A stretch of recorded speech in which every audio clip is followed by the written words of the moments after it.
Привет!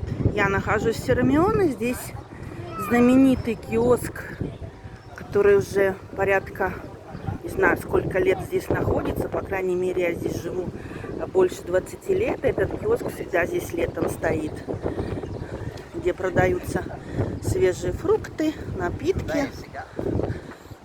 Очень симпатичные продавцы. И как символ нашего Сирмиона.